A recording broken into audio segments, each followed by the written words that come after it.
Oleh karena itu orang-orang tua kita dulu bilang, kalau lagi sehat ingat-ingat lu bakal sakit nanti. Kalau lagi kaya ingat-ingat satu saat kita bakal jatuh miskin. Bahkan kalau lagi muda ingat-ingat kita bakal tua. Dan yang terpenting kalau lagi hidup ingat-ingat kita bakal mati. Saudara-saudara kaum muslimin rahimakumullah. Jadi yang kedua yang merupakan perbendaharaan surga, menyembunyikan musibah. Saudara-saudara kaum muslimin rahimakumullah. Hal ketiga yang merupakan perbendaharaan surga adalah wasilatur rahmi. Orang yang suka bersilaturahmi. Sebagaimana yang kita maklum bahwa manusia adalah makhluk yang disebut zon politika. Makhluk sosial yang tidak mungkin hidup sendiri-sendiri. Betapa dan siapapun kita memerlukan orang lain. Bodoh betul manusia kalau tinggal di tengah masyarakat tapi tidak mau bermasyarakat. Merasa hebat sendiri, pintar sendiri, gagah sendiri, kaya sendiri. Mungkin kalau mati juga ngubur sendiri. Jangankan kita di sini, di sorga saja Nabi Adam waktu sendirian bengong melulu, mondar mandir. Allah tegur dam sepi dam. Ya ini kalau bahasa saya. Iya Tuhan sepi ini nggak ada coret-coretan pisan ini. Diciptakan Siti Hawa baru anteng Nabi Adam. Itu di surga. Cobalah. Umpamanya saudara tinggal di Jakarta nih. Kayak bener. Apaan aja di Jakarta punya saudara dah. Jembatan Semanggi ambil. Monas buntel bawa pulang. Hotel-hotel ambil semua. Cuman tinggal di Jakarta sendirian, apa enaknya? Betapa dan siapapun kita perlu orang lain. Tidak ada seorang pun yang bisa memenuhi kebutuhan hidupnya secara sendiri-sendiri. Nah, Islam telah menyelamatkan manusia dari ras diskriminasi, mengikat manusia dengan persaudaraan yang berlandaskan kepada akidah. Karena itu dianjurkan bersilaturahmi. Bahkan Nabi menyatakan, man arada ayyubsata lahu fi rizqihi wa yunsa'a fi atharihi falyasil rahimah. Siapa yang kepengen diluaskan rezekinya dan dipanjangkan usianya, banyaklah ia bersilaturahmi. Siapa yang kepengen dimudahkan rezekinya, hendaknya ia banyak bersilaturahmi. Kalau banyak teman, kesulitan kan paling tidak ada tempat cerita. Udah susah, sendirian kita pikirin diri, nggak ada tempat tukar pikiran. Cepet banget sama bengek. Dilawan sendiri.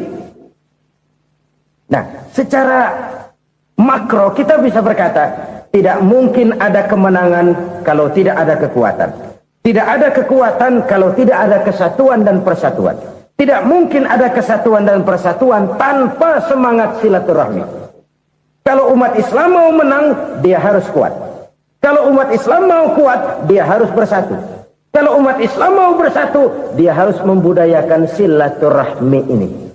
Bahkan sampai-sampai kata Nabi, kalau bisa cari nilai tambah. Apa? Silman qata'at. Bersilaturahmilah kau kepada orang yang marah denganmu. Masya Allah, indahnya ajaran agama kita.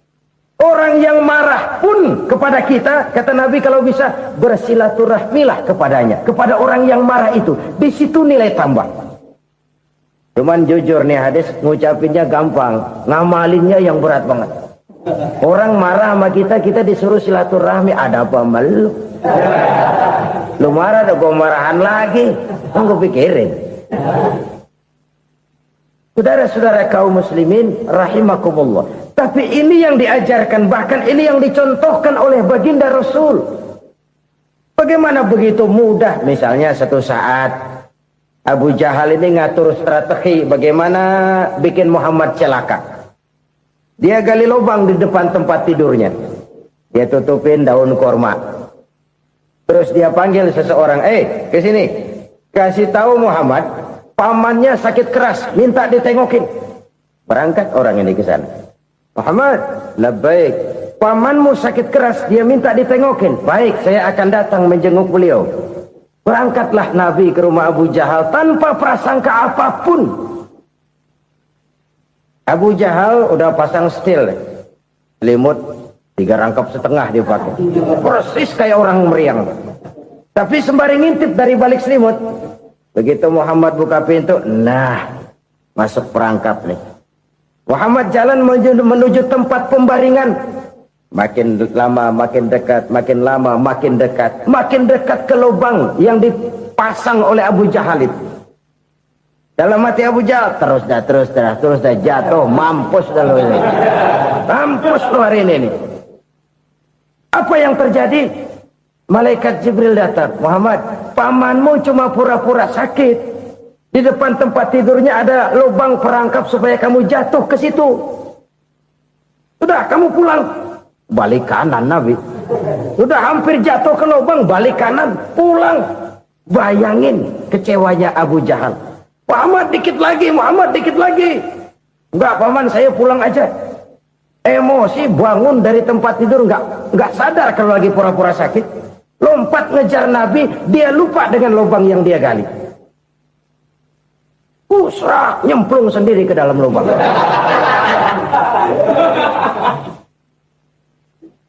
Nabi terus berlalu. Ini terjadi keanehan. Jatuh ke lubang yang dia gali itu sebenarnya nggak terlalu dalam ya, antara 3-4 meteran lah. Tolong saya jatuh ke lubang ini. Datanglah pelayan-pelayannya itu. Angkat saya dari sini. Oh, yang ngulurin tambang. 1 gulung, belum juga nyampe itu tambah. Kurang, beli lagi ke warung. Sambung, ulur lagi, nggak juga bisa sampai. Wah, ini kerjaan Muhammad ini. Tolong, siapa salah seorang kamu ke rumah Muhammad, kasih tahu encangnya kecebur. Minta ditolongin. Sampaikan kepada Rasul. Kenapa? Pamanmu jatuh ke lubang, Muhammad minta tolong diangkatin. Tambang udah nyambung-nyambung nggak nyampe juga. Ya, nanti saya datang, saya tolong. Coba. Nyata-nyata orang berniat jahat mau mencelakakan dia. Datang dia menolong. Ini yang disebut air tuba dibalas air susu ya ini. Bukan sebaliknya. Air tuba dibalas air susu. Paman, kecebur ya? Iya Muhammad, tolong ini. Pegang tangan saya. Nabi ulurkan tangannya. Nyampe. Dipegang oleh Abu Jahal. Diangkat ke atas. Sampai atas. Apa kata Abu Jahal? Sihirmu memang hebat Muhammad. Udah ditolongin dikata sihir. Yang enak kita kemplang kan itu orang begitu. Urusan apa? Tapi inilah akhlak. Kalau bisa kamu bersilaturahmilah dengan orang yang marah kepadamu sekalipun. Orang marah kita tetap baik. So, kalau kita berbuat baik sama orang yang memang baik, rasanya sih biasa-biasa aja. Orang baik kita baik lagi, ya draw aja, belum ada nilai tambah di situ. Baru ada nilai tambah kalau kita bisa berbuat baik kepada orang yang nyakitin kita. Itu namanya kita setingkat di atas dia. Dia sakitin kita, kita berbuat baik sama dia. Dia pelit sama kita, kita baik sama dia. Dia marahin kita, kita deketin dia. Di situ kita punya nilai tambah. Jadi siapa yang ingin diluaskan rezekinya kata Nabi dan dipanjangkan umurnya, hendaklah ia banyak-banyak bersilaturahmi. Sederhana sebenarnya silaturahmi, tapi silaturahmi membangkitkan semangat kesatuan dan persatuan. Kesatuan dan persatuan melahirkan kekuatan. Dalam matematika 1 ditambah 1 pasti 2. Tapi di tengah masyarakat 1 orang takut ditambah 1 orang takut, hasilnya jadi 2 orang setengah berani. Kenapa setengah berani? Karena udah berdua. Tadi pan takut sendirian. Kalau dia kumpul turu-turu takut lah jadi berani. Kita yang lemah, kita yang tidak berdaya, kita yang miskin, kalau mau kompak bersatu, apa yang nggak bisa kita kerjain? Apalagi tinggal di kota besar, pilihan cuma 2. Bertahan atau minggir. Bertahan atau minggir. Untuk bisa bertahan harus mampu bersaing. Untuk mampu bersaing harus punya keahlian. Keahlian harus ditunjang dengan pendidikan, ditambah oleh kekompakan sebagai umat. Udah miskin mencar mulu, orang injek gitu. Orang nggak pandang urusan apa yang malu. Oleh karena itu silaturahmi pada hakikatnya merupakan ruh dari ukhuwah yang diajarkan oleh agama kita. Bagaimana Islam menyelamatkan masyarakat manusia dari ras diskriminasi, mengikat manusia, dan tidak ada persaudaraan yang lebih indah selain persaudaraan yang diikat dengan nilai-nilai akidah. Sepanjang orang di jalan Allah, itulah saudara kita. Keluar dia dari jalan Allah, selesailah persaudaraan sampai di situ. Karena itu, kalau ingin menyimpan sesuatu di surga, banyaklah bersilaturahmi. Datang ke rumah ini, datang ke rumah itu, dan lain sebagainya. Itu simpanan kita di akhirat nanti. Ini yang ketiga. Saudara-saudara, yang keempat, perbendaharaan surga itu apa? Wa qawlu la hawla wa la quwwata illa billah. Ucapan la hawla wa la quwwata illa billah. Ibadah kan ada yang berat, modalnya besar. Bangun masjid berat, modalnya besar. Bangun rumah sakit berat, modalnya besar. Ada ibadah yang berat, tapi modalnya ringan. Misalnya puasa. Puasa itu berat, mengendalikan nafsu. Kalau sekedar nggak makan nggak minum sih enteng, mengendalikan nafsu itu jihad terbesar. Tapi kan modalnya ringan, cuma niat saja. Ini ibadah berat, modalnya ringan. Ada ibadah yang ringan, modalnya juga enteng. Seperti termasuk ucapan la haula wa la quwwata illa billah. Tanpa sadar, la haula wa la quwwata illa billah. Nyelengin tuh di surga. Nyelengin, kita nggak terasa. Nyelengin simpenan akhirat. La haula wa la quwwata illa billah. Nyimpan lagi. Kaget. La haula wa la quwwata illa billah. Nyimpan lagi. Banyak simpenan. Walaupun sebenarnya yang dimaksud di sini adalah kesadaran batin. Bahwa tidak ada daya dan kekuatan kecuali Allah. Itu intinya. Kita memulai pekerjaan disunahkan baca bismillah, kan begitu? Apa itu? Kesadaran moral. Bahwa ini saya bisa kerjakan. Saya kerjakan ini dengan menyebut nama Allah. Kenapa? Kalau Allah tidak memberikan daya dan kekuatan, mana mampu saya kerjakan ini. Maka saya kerjakan ini dengan menyebut nama Allah. Bismillah. Kesadaran moral. Manusia hanya wajib berusaha, tapi nggak pernah wajib berhasil. Banyak hal-hal yang kalau kita renungkan secara rasio nggak mungkin, tapi jadi kenyataan. La haula wa la quwwata illa billah. Tidak ada daya dan kekuatan kecuali bagi Allah semata-mata. Kesadaran moral akan kelemahan dan keterbatasan makhluk bernama manusia. Kadang kita kagum dengan otak, tapi kita sering lupa sama yang bikin otak. Padahal bagaimanapun hebatnya otak, yang bikin otak pasti lebih hebat dari otak. Nggak percaya, silahkan otak-otakan. Inilah kecenderungan. Kita kagum dengan pesawat-pesawat mutakhir, bukan main, besi gede banget terbang itu. Alangkah hebatnya. Lalu apa yang bikin otak tidak lebih hebat dari itu semua? Kita puji laut. Apa yang bikin laut tidak lebih hebat dari laut itu? La haula wa la quwwata illa billah. Tidak ada daya dan kekuatan kecuali Allah. Apa yang bisa kita lakukan? Kalau tidak karena daya dan kemampuan yang diberikan oleh Allah kepada kita. Lahirlah sikap tawadu, rendah hati. Tidak melonjak menjadi angkuh dan sombong. Sadar akan kelemahan dan keterbatasan diri.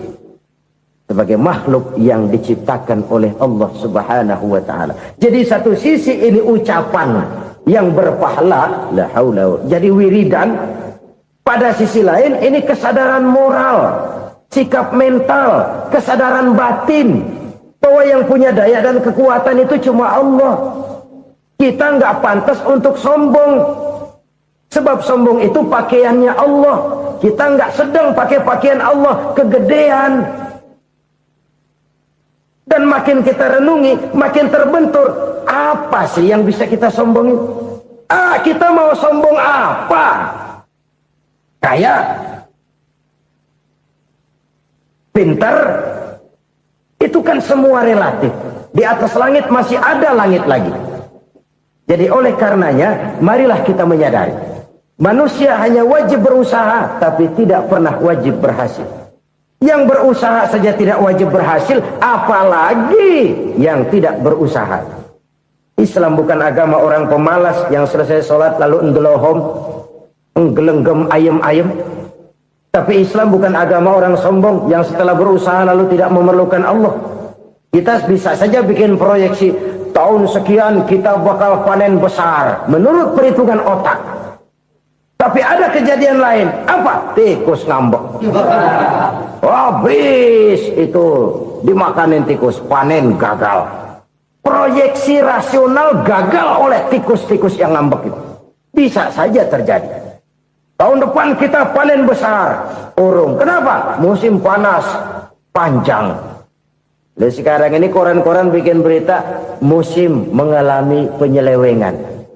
Bukan cuma manusia yang nyeleweng sekarang. Musim pakai nyeleweng. Mestinya kan musim hujan udah selesai. Masih hujan-hujan juga. Musim. Nah sekarang kita boleh bikin proyeksi. Kita bakal panen besar. Tahu-tahu musim panas panjang. Sawah retak, air kering. Cari teknokrat yang paling botak. Suruh pendekin tuh musim panas. La haula wa la quwata illa billah. Inilah kesadaran moral. Saudara, saya teringat satu saat ada seorang konglomerat. Umurnya ya kira-kira 70-an. Satu saat dia ditanya oleh wartawan, "Pak, umur Bapak berapa sih?" "Ya paling 10 tahun." 10 tahun? 10 tahun? Anak Bapak berapa orang? Satu saja? Satu. Harta Bapak berapa? Ya paling-paling bangsa 7 juta kali. 7 juta? Iya. Pak, kenapa Bapak bohongi saya? Bapak punya buku biografi. Koran-koran, majalah-majalah banyak memuat cerita riwayat hidup Bapak. Saya tahu umur Bapak 70. Kenapa bilang cuma 7 tahun?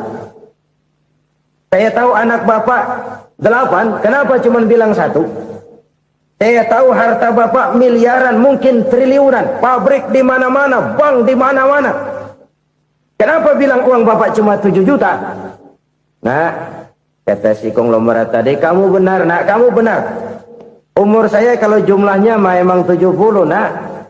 Cuman ingat-ingat saya, baru 7 tahun terakhir ini saya sujud. Baru 7 tahun terakhir ini saya berusaha dekat dengan Allah. Saya laksanakan perintahnya, saya jauhi larangannya. 7 tahun inilah rasanya yang ada nilainya di hadapan Allah. Yang 63 tahun matong, kelabu, kelem umur gue. Habis untuk maksiat, untuk munkarat. Maka ketika ditanya tadi, umur saya 7 tahun itu. Oh begitu Pak. Oh iya. Lalu anak Pak. Anak Bapak kan 8. Kenapa bilang cuma 1? Nah, kalau jumlah hitungannya memang anak saya 8. Tapi dari 8 orang ini rasanya cuma 1 nih. Yang bakal jadi buah hati, belahan jantung. Pelanjut cerita, penerus sejarah. Bakal jadi anak soleh yang akan mendoakan saya. Cuma 1 rasanya anak saya ini yang bakal jadi buah hati saya. Besar-besaran saya. Yang akan mendoakan di kubur saya. Yang akan mendoakan di akhirat saya. Yang 7 orang mana? Masya Allah, yang atu tenggeng, yang atu nyekek botol mulu, yang atu nggak karu-karuan. Makanya saya bilang 1 anak saya yang akan bisa mendoakan saya. Oh begitu Pak. Iya.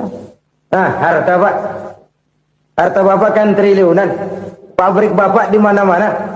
Uang Bapak hampir di tiap bank-bank besar. Kenapa bilang cuma 7 juta? Betul kau nak. Harta saya kalau jumlahnya memang miliaran, triliunan mungkin. Tapi yang saya ingat baru 7 juta tuh yang saya belanjakan di jalan Allah. Saya nyumbang masjid, saya santuni yatim piatu, saya bantu pembangunan pesantren, saya bantu pembangunan rumah sakit Islam. Itu yang akan saya bawa pulang ke akhirat, yang 7 juta itu. Yang triliunan itu nanti akan diperebutkan oleh anak-anak saya sebagai waris saya. Jadi harta saya 7 juta itu yang bakal nemenin saya di akhirat. Yang akan saya bawa pulang jadi teman saya. Ini merupakan cerminan dari rapuhnya akhlak kita kepada Allah Subhanahu wa ta'ala.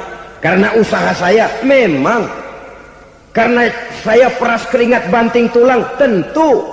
Tapi sadarkah kita bahwa sepanjang yang bisa kita lakukan cuma berusaha, peras keringat banting tulang, pergi pagi pulang sore.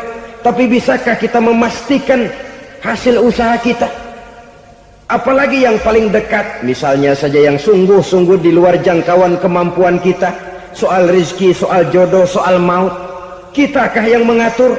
Kitakah yang menentukan? Subhanallah, manusia sungguh tidak berdaya menghadapi 3 hal paling pokok ini. Rezeki, kita cuma bekerja. Kitakah yang menentukan? Tidak.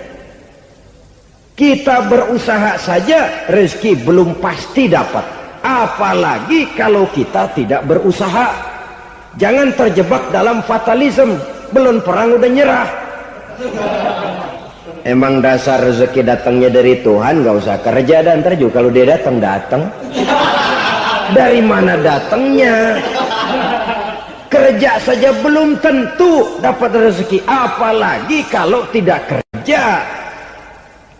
Yang jelas usaha perlu kepastian, itu urusan Allah. Ini akhlak kepada Allah Subhanahu wa ta'ala.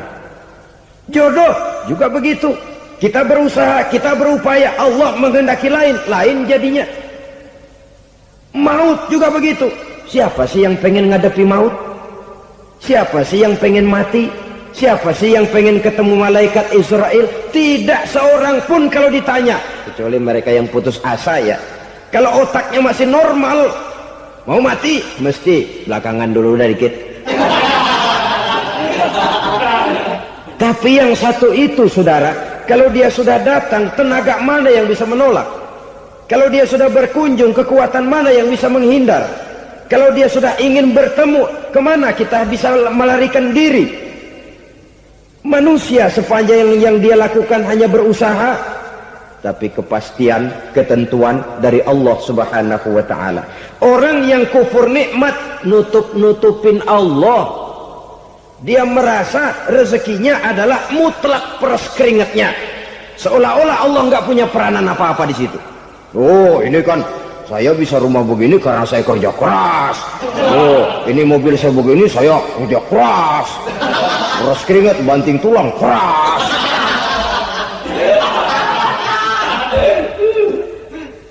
Saudara-saudara kaum muslimin rahimahkumullah, jadi menutupi Allah. Akibatnya nanti kalau dia berhasil, Allah ketutupan. Kalau dia gagal, orang lain dicaci maki, dicari kambing hitam. Yang kambing hitam kan mahal, karena orang sering cari-cari kambing hitam. Jarang orang mau jujur kalau bertemu kesulitan lalu mencari sebab pada dirinya sendiri. Yang paling enak ya nyalain orang. Lo begitu. Orang lain yang paling enak kita salahin. Au ya'malu fi mukhalafatil mun'im, atau dia melakukan sesuatu yang tidak sesuai dengan kehendak yang memberikannya nikmat. Diberikan kita tangan, mulut sih nggak berhenti, terima kasih Tuhan, alhamdulillah saya dikasih tangan. Cuma nih tangan enteng mat nabokin orang mulu. Itu sudah mukhalafatul mun'im, bertentangan dengan kehendak yang memberikan nikmat. Diberikan harta, mulutnya mah basah, terima kasih Tuhan, alhamdulillah dikasih harta, tapi pelitnya minta ampun, kikir koret medit. Ini juga termasuk kufur nikmat, mempergunakan suatu nikmat bertentangan dengan kehendak daripada yang memberikan nikmat itu sendiri. Saudara-saudara kaum muslimin rahimakumullah, oleh karenanya kufur iman memang lebih bahaya daripada kufur nikmat. Tapi jangan lupa, kufur nikmat bisa menyeret orang kepada kufur iman. Nah kalau Allah udah dialingin, Tuhan sudah dinomor duain, lama-lama kenapa dia tidak mendewakan dirinya sendiri, mendewakan pangkatnya, mendewa-dewakan otaknya, mendewa-dewakan kemampuannya? Pada awalnya dia memang cuma kufur nikmat, tapi lambat laun kalau ini tidak diobati, secara pasti orang akan mengarah kepada kufur iman. Bisa berbentuk syirik, bisa berbentuk nifak, bisa berbentuk riddah. Saudara-saudara, oleh karena itu menjaga akhlak kepada Allah mutlak penting. Sebab apa? Kita tidak berakhlak kepada manusia saja, kita dikucilkan dari pergaulan. Kalau kita tidak berakhlak kepada Allah, dikucilkan oleh Allah. Hadis qudsi menyatakan, man lam yashkur ala na'mai wa lam yasbir ala balai falyakhruj min tahtis samai falyatlub rabban siwaya. Kata Allah, siapa orang yang tidak mau bersyukur terhadap nikmat yang aku berikan kepadanya dan tidak mau sabar terhadap ujian yang aku berikan kepadanya, falyakhruj min tahtis samai, persilahkan saja keluar dari kolong langitku, waliyatlub rabban siwaya, tolong cari Tuhan lain selain daripada aku. Murka Allah, diusir, cuman gak kedengeran aja. Siapa yang tidak mau syukur terhadap nikmatku, siapa yang tidak mau sabar terhadap ujian yang aku berikan kepadanya, persilakan keluar dari kolong langitku ini, cari Tuhan lain selain aku. Nah, langit Tuhan yang punya, Tuhan kita lawan, diusir dari kolong langit, mau pindah ke kolong mana?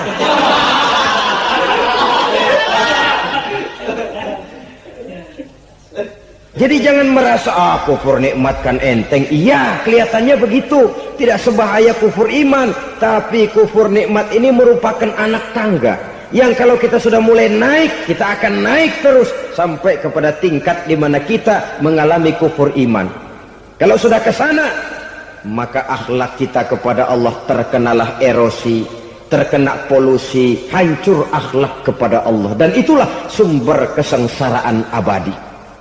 Kalau cuma kita tidak berakhlak kepada manusia, barangkali resikonya cuma kehidupan di dunia ini. Mungkin juga ada kehidupan akhirat. Tapi kalau sudah tidak berakhlak kepada Allah, dunia akhirat kita rugi dan celaka. Maka pada kesempatan ini saya mengajak, marilah jaga baik-baik akhlak kita kepada Allah. Satu kali kita bertauhid, sampai mati kita bertauhid. Satu kali la ilaha illallah, jangan tergelincir lagi kita keluar daripada kalimat itu. Satu kali kita bertuhankan Allah, jangan bertuhan yang lain selain daripada Allah. Jangan sekutukan Allah, jangan samakan Allah dengan sesuatu, jangan mengangkat yang lain sama agungnya dengan Allah. Sebab dengan demikian kita seolah-olah sudah mengotori akhlak kita kepada Allah subhanahu wa ta'ala. Ini berat, saudara-saudara. Ini tidak ringan. Kadang-kadang saya katakan tadi, masalah ekonomi, kadang-kadang persaingan hidup yang makin tajam, di tengah lapangan kerja yang makin sulit, di tengah orang banyak potong kompas. Kalau berpatokan kepada nilai tauhid, la ilaha illallah, tidak ada Tuhan selain Allah, maka saya tidak akan takut kecuali hanya kepada Allah. Saya tidak akan menggantungkan hidup kecuali hanya kepada Allah. Saya tidak akan minta rezeki kecuali hanya kepada Allah. Kadang-kadang situasi yang nekat membuat kita kehilangan keseimbangan, kehilangan pertimbangan, picik pandangan. Akibatnya kita merusak akhlak kepada Allah subhanahu wa ta'ala. Ironinya kan orang sekarang kalau ditanya, lu nyolong ya? Iya. Kok berani? Emang. Lu nggak tahu Tuhan lihat? Tahu. Kok nyolong juga? Biarin. Kalau Tuhan mah lihat, jangan kagak ribut. Enggak ribut katanya. Kalau orang lihat, 2 orang saja tahu, geger kelurahan. Ini kan sudah mendustai dirinya sendiri, sudah merusak akhlaknya kepada Allah subhanahu wa ta'ala. Tuhan enggak ribut katanya. Saudara hadirin yang saya hormati, jadi oleh karenanya akhlak kita kepada Allah merupakan basis daripada kehidupan beragama. Kalau itu sudah mulai rapuh, mulai terkena erosi dan polusi, mulai rusak, dikhawatirkan nanti nilai ibadah kita kepada Allah juga akan turut ambruk karenanya. Saudara-saudara kaum muslimin rahimakumullah, tugas yang kedua memperbaiki akhlak manusia kepada sesama manusia. Kita tahu Islam sesuai dengan namanya adalah agama damai. Maka akhlak manusia kepada sesama manusia menempati porsi yang penting dalam kehidupan beragama. bagaimana seorang muslim bergaul bertata krama terhadap sesama manusia. Mari kita lihat lebih jauh persoalannya. Untuk memudahkan pembicaraan dari kacamata agama, kita kelompokkan saja manusia itu dalam dua. Pertama yang seiman, dan yang kedua yang tidak seiman. Yang tidak seiman itu kita sebut saja kufur atau kafir. Nah, kepada yang kafir pun kita diajarkan untuk berakhlak, apalagi kepada yang memang nyata-nyata seiman, sekeyakinan, seakidah. Kemanapun Islam datang, ke negara manapun ia masuk, ia tidak menaburkan kerusakan. Jadi tidak benar kalau orang pernah itu menggambarkan, saking sentimennya seorang orientalis pernah menggambarkan Nabi Muhammad di tangan kirinya Quran, di tangan kanannya pedang, menggambarkan seolah-olah Islam dikembangkan dengan kekerasan. Sebenarnya tidak sama sekali. Kalaupun dalam sejarah perkembangan Islam pernah terjadi perang, maka perang dalam Islam sesungguhnya, apabila kita amati sejarahnya, bukan untuk memaksakan agama, karena memang agama tidak bisa dipaksakan, tetapi justru untuk mempertahankan agama dari segala macam hambatan, rintangan, hinaan, dan fitnahan.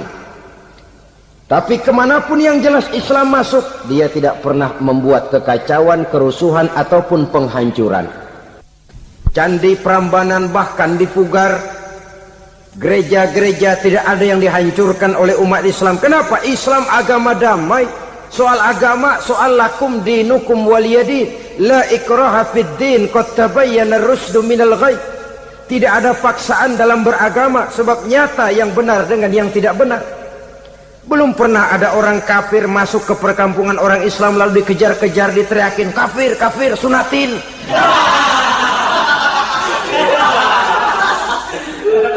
Belum pernah. Kenapa? Islam menghormati orang lain agama. Nah, yang kafir ini macam-macam, saudara. Ada kafir harbi. Nah, ini kafir kerok. Ini kafir yang nyata-nyata memproklamirkan permusuhan kepada umat Islam, nyata-nyata mengganggu ketenangan umat Islam.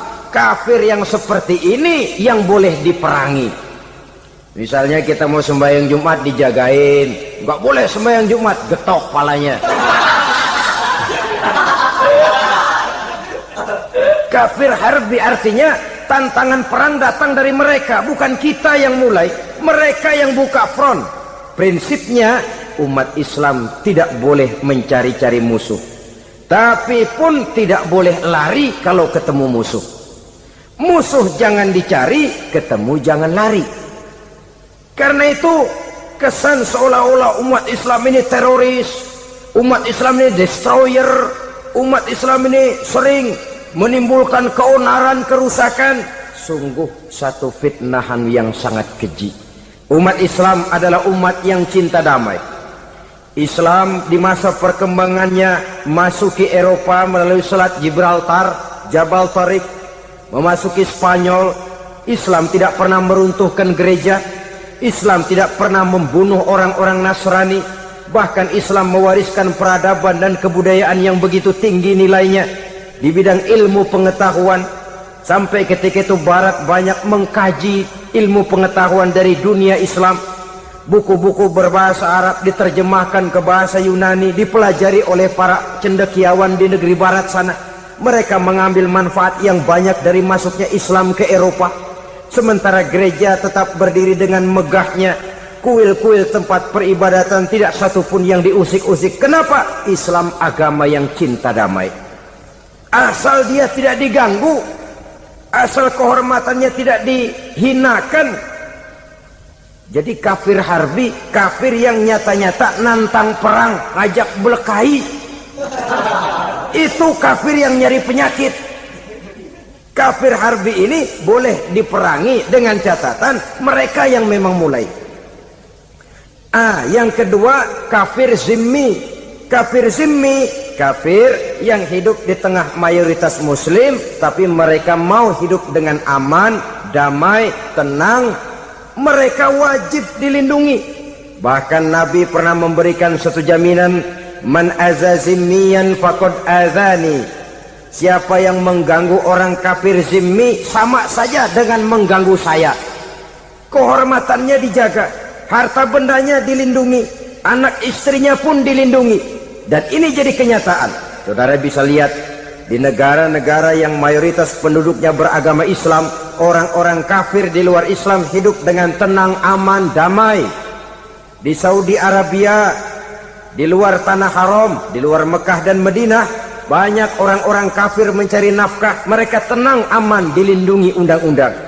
Begitu di Mesir, begitu di negara Indonesia yang berdasarkan Pancasila ini. Kehidupan beragama menimbulkan gairah, rukun, tenang, aman, damai, sepanjang tidak saling ganggu, tidak saling usik, menghargai orang yang sudah beragama, tidak menjadikan penganut suatu agama sebagai sasaran dari dakwah agama lainnya. Saudara-saudara kaum muslimin rahimakumullah. Jadi memang oleh Al-Quran kita dianjurkan asidda alal kuffar ruhama bainahum. Tegas kepada orang kafir, kasih sayang kepada sesama muslim. Tapi tegas bukanlah berarti marah-marahan, bukan berarti musuh-musuhan, bukan ngajaki perang. Tegas dalam arti punya garis tentang kehidupan beragama, lakum dinukum waliyadin. Soal kehidupan sosial, mari kerjasama. Bangun jalan, ayo rame-rame. Siskamling, mari bebarengan. Bikin puskesmas, mari sama-sama. Tapi kalau sudah soal agama, itu tidak perlu ada toleransi agama. Yang perlu toleransi antar umat beragama. Kalau umatnya mau kerjasama silakan, tapi tidak menyangkut soal ibadah. Jangan kerjasama di bidang ibadah. Itu kerjasama yang salah pasang, saudara-saudara. Sehingga dengan demikian toleransi adalah menyangkut kehidupan antar umat beragama. Sedangkan agama sendiri punya coupling yang nyata. Sehingga dengan demikian tegas kepada orang kafir dalam arti kita punya satu kepribadian. Tidak ngambang. Enggak, lalu kalau ditanya orang, sebenarnya agama lu apa sih? Ah, gua mah gimana musimnya aja. Agama pakai musim kayak rambutan. Akhirnya ya begitu, musim-musiman. Ke masjid kelihatan, ke gereja hayo, ke candi nongol, ke apa? Bingung malaikat bagaimana nyatetnya nih bocah ini. Di mana aja ada.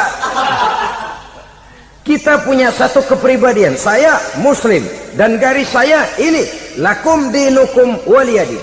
Bagi Tuhan persilakan agama Tuhan, bagi kami agama kami. Kami hormati Tuhan, Tuhan hormat kepada kami. Tapi soal agama, couplingnya jelas. Kerjasama, mari urusan muamalah, bidang sosial. Yuk kita siskamling sama-sama dengan orang lain agama. Mari jaga kerukunan, kesatuan, persatuan, kekompakan. Perbaiki jalan yang rusak, mari sama-sama. Mendandani jembatan yang runtuh, mari sama-sama. Tapi sembahyang, couplingnya lain-lain. Sebab Nabi juga dulu pernah ditawarkan begitu loh sama kafir jahiliyah dulu, Quraisy itu. Sudah Muhammad, sekarang begini saja, kita join aja daripada marah-marahan. Hari ini saya oke menyembah Tuhanmu Allah, besok gantian kamu menyembah Tuhan kita Latta, Uzza, Manat dan Hubal. Turun, qul ya ayyuhal kafirun la a'budu ma ta'budun. Soal ibadah couplingnya jelas, tidak boleh dicampur adukkan. Saudara-saudara, adapun maunah, keistimewaan yang diberikan Allah kepada hamba-hambanya yang belum sampai kepada tingkat wali. Tapi orang itu lebih banyak kebaikannya daripada kesalahannya. Umpamanya, saudara jalan bertiga di pinggir jalan. Saudara ada pada posisi di tengah, lalu bertiga ini ketabrak mobil. Menurut perhitungan saudara mati lebih dahulu. Tapi terjadi hal yang aneh, dua teman saudara mati, saudara malah cuma luka dan lecet sedikit saja. Apa itu? Kalau kita lebih banyak kebaikannya daripada kesalahannya, itu yang dinamakan ma'unah. Pertolongan yang diberikan Allah kepada hamba-hambanya yang lebih banyak kebaikannya daripada kesalahannya. Sedangkan yang dinamakan irhas, kejadian luar biasa pada diri seseorang pada waktu dia masih kecil, yang menunjukkan tanda-tanda keistimewaannya. Itu umumnya pada para nabi pada usia kecilnya sudah ada irhas, tanda-tanda istimewa. Jelas baik mukjizat, karomah, maunah maupun irhas berbeda dengan sihir. Sihir ini jelas saja merupakan bantuan dan persekutuan antara manusia dengan setan. Padahal setan, kata Allah dalam Al-Quran, innahu lakum aduwwum mubin, sesungguhnya setan bagi kamu adalah musuh yang sangat jelas. Saudara-saudara kaum muslimin rahimakumullah, di zaman sekarang dalam menghadapi beban kehidupan yang makin pelik, menghadapi stres yang tidak kunjung selesai, menghadapi persoalan-persoalan yang teramat berat, orang sering mencari jalan keluar kepada hal-hal yang menurut pendapatnya bisa meringankan beban moralnya itu.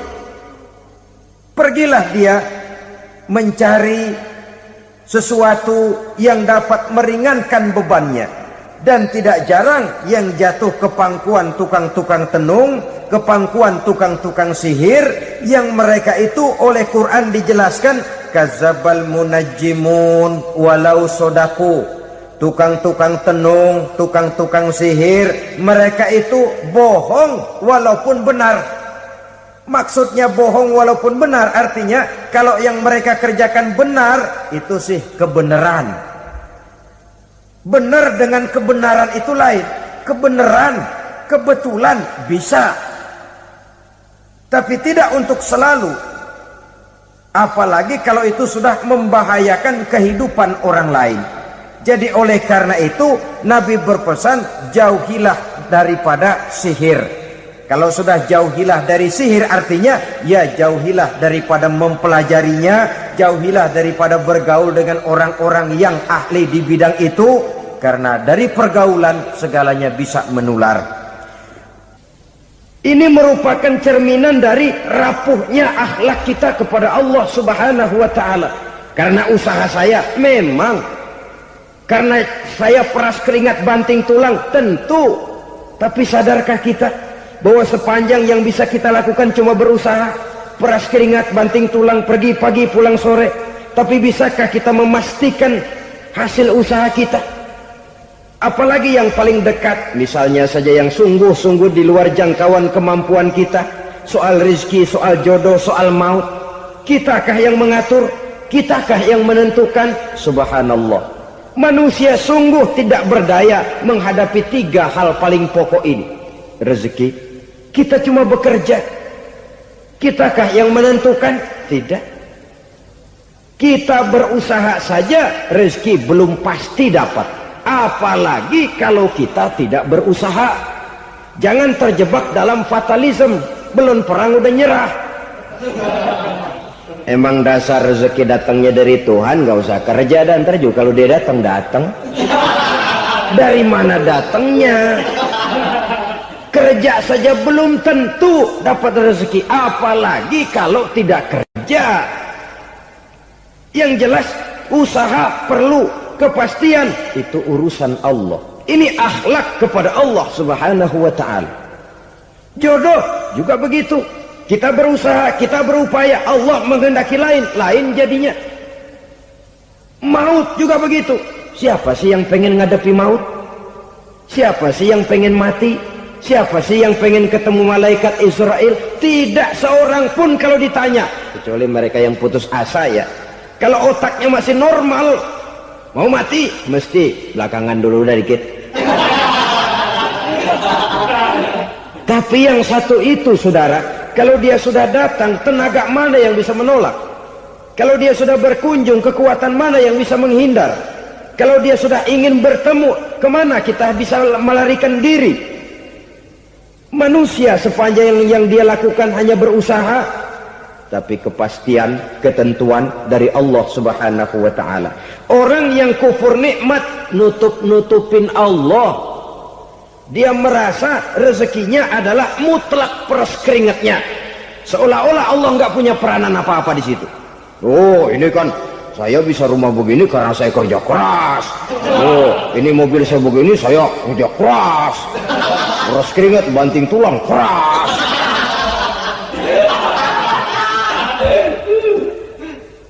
Saudara-saudara kaum muslimin rahimakumullah. Jadi menutup-nutupi Allah. Akibatnya nanti kalau dia berhasil, Allah ketutupan. Kalau dia gagal, orang lain dicaci maki, dicari kambing hitam. Yang kambing hitam kan mahal. Karena orang sering cari-cari kambing hitam. Jarang orang mau jujur kalau bertemu kesulitan lalu mencari sebab pada dirinya sendiri. Yang paling enak ya nyalain orang. Lo begitu. Orang lain yang paling enak kita salahin. Au ya'malu fi mukhalafatil mun'im, atau dia melakukan sesuatu yang tidak sesuai dengan kehendak yang memberikannya nikmat. Diberikan kita tangan, mulut sih nggak berhenti, terima kasih Tuhan, alhamdulillah saya dikasih tangan. Cuma nih tangan enteng mat nabokin orang mulu. Itu sudah mukhalafatul mun'im, bertentangan dengan kehendak yang memberikan nikmat. Diberikan harta, mulutnya mah basah, terima kasih Tuhan, alhamdulillah dikasih harta, tapi pelitnya minta ampun, kikir koret medit. Ini juga termasuk kufur nikmat, mempergunakan suatu nikmat bertentangan dengan kehendak daripada yang memberikan nikmat itu sendiri. Saudara-saudara kaum muslimin rahimakumullah, oleh karenanya kufur iman memang lebih bahaya daripada kufur nikmat. Tapi jangan lupa, kufur nikmat bisa menyeret orang kepada kufur iman.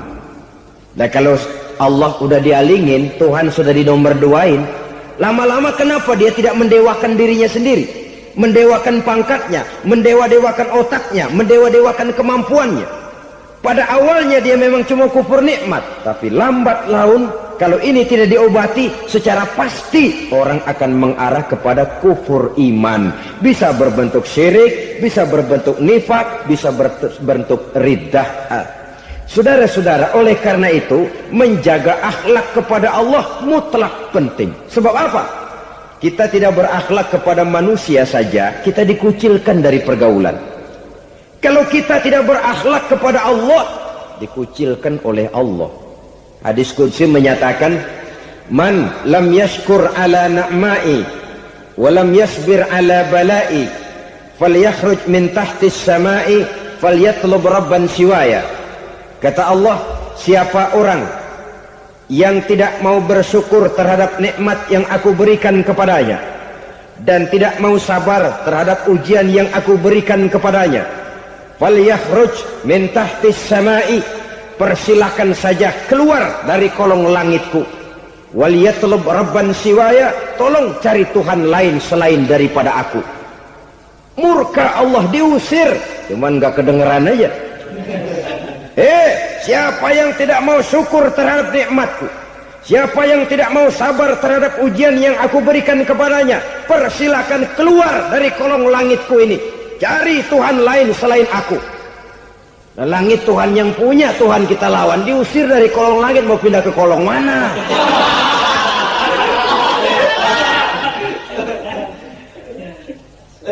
Jadi jangan merasa kufur nikmat kan enteng. Iya, kelihatannya begitu, tidak sebahaya kufur iman. Tapi kufur nikmat ini merupakan anak tangga yang kalau kita sudah mulai naik, kita akan naik terus sampai kepada tingkat di mana kita mengalami kufur iman. Kalau sudah ke sana, maka akhlak kita kepada Allah terkenalah erosi, terkena polusi, hancur akhlak kepada Allah, dan itulah sumber kesengsaraan abadi. Kalau cuma kita tidak berakhlak kepada manusia, barangkali resikonya cuma kehidupan di dunia ini. Mungkin juga ada kehidupan akhirat. Tapi kalau sudah tidak berakhlak kepada Allah, dunia akhirat kita rugi dan celaka. Maka pada kesempatan ini saya mengajak, marilah jaga baik-baik akhlak kita kepada Allah. Satu kali kita bertauhid, sampai mati kita bertauhid. Satu kali la ilaha illallah, jangan tergelincir lagi kita keluar daripada kalimat itu. Satu kali kita bertuhankan Allah, jangan bertuhan yang lain selain daripada Allah. Jangan sekutukan Allah, jangan samakan Allah dengan sesuatu, jangan mengangkat yang lain sama agungnya dengan Allah. Sebab dengan demikian kita seolah-olah sudah mengotori akhlak kita kepada Allah Subhanahu wa ta'ala. Ini berat, saudara-saudara. Ini tidak ringan. Kadang-kadang saya katakan tadi, masalah ekonomi, kadang-kadang persaingan hidup yang makin tajam, di tengah lapangan kerja yang makin sulit, di tengah orang banyak potong kompas. Kalau berpatokan kepada nilai tauhid, la ilaha illallah, tidak ada Tuhan selain Allah, maka saya tidak akan takut kecuali hanya kepada Allah. Saya tidak akan menggantungkan hidup kecuali hanya kepada Allah. Saya tidak akan minta rezeki kecuali hanya kepada Allah. Kadang-kadang situasi yang nekat membuat kita kehilangan keseimbangan, kehilangan pertimbangan, picik pandangan. Akibatnya kita merusak akhlak kepada Allah Subhanahu wa ta'ala. Ironinya kan orang sekarang kalau ditanya, lu nyolong ya? Iya. Kok berani? Emang. Lu nggak tahu Tuhan lihat? Tahu. Kok nyolong juga? Biarin. Kalau Tuhan mah lihat, jangan kagak ribut. Nggak ribut katanya. Kalau orang lihat, 2 orang saja tahu, geger kelurahan. Ini kan sudah mendustai dirinya sendiri, sudah merusak akhlaknya kepada Allah Subhanahu wa ta'ala. Tuhan nggak ribut katanya. Saudara hadirin yang saya hormati, jadi oleh karenanya akhlak kita kepada Allah merupakan basis daripada kehidupan beragama. Kalau itu sudah mulai rapuh, mulai terkena erosi dan polusi, mulai rusak, dikhawatirkan nanti nilai ibadah kita kepada Allah juga akan turut ambruk karenanya. Saudara-saudara kaum muslimin rahimakumullah, tugas yang kedua, memperbaiki akhlak manusia kepada sesama manusia.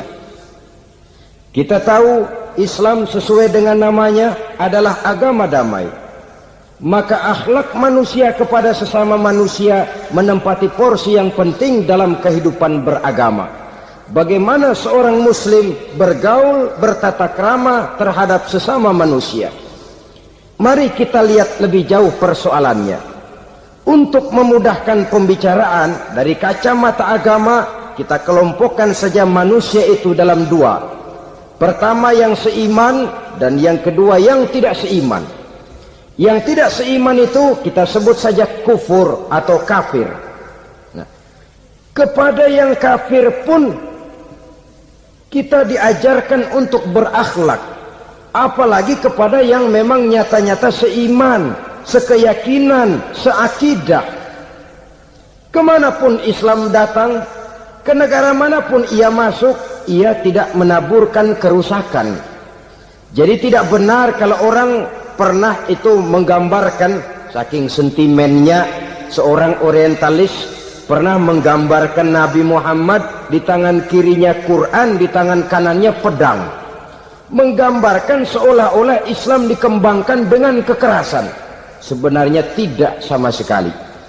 Kalaupun dalam sejarah perkembangan Islam pernah terjadi perang, maka perang dalam Islam sesungguhnya apabila kita amati sejarahnya bukan untuk memaksakan agama, karena memang agama tidak bisa dipaksakan, tetapi justru untuk mempertahankan agama dari segala macam hambatan, rintangan, hinaan dan fitnahan. Tapi kemanapun yang jelas Islam masuk, dia tidak pernah membuat kekacauan, kerusuhan ataupun penghancuran. Candi Prambanan bahkan dipugar, gereja-gereja tidak ada yang dihancurkan oleh umat Islam. Kenapa? Islam agama damai. Soal agama, soal lakum dinukum waliyadin, la ikraha fid din, qad tabayyana ar-rusdu minal ghayy. Tidak ada paksaan dalam beragama, sebab nyata yang benar dengan yang tidak benar. Belum pernah ada orang kafir masuk ke perkampungan orang Islam lalu dikejar-kejar, diteriakin kafir, kafir, sunatin.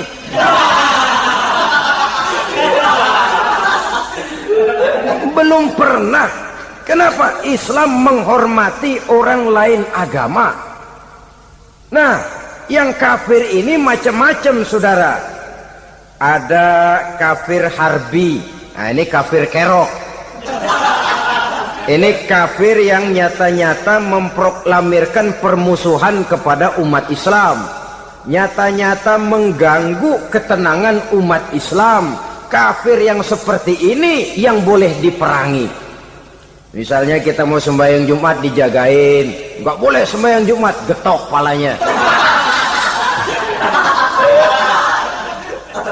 Kafir harbi artinya tantangan perang datang dari mereka, bukan kita yang mulai. Mereka yang buka front. Prinsipnya umat Islam tidak boleh mencari-cari musuh, tapi pun tidak boleh lari kalau ketemu musuh.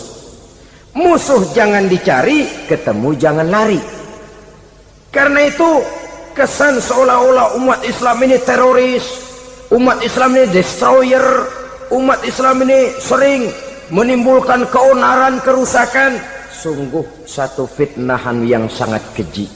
Umat Islam adalah umat yang cinta damai.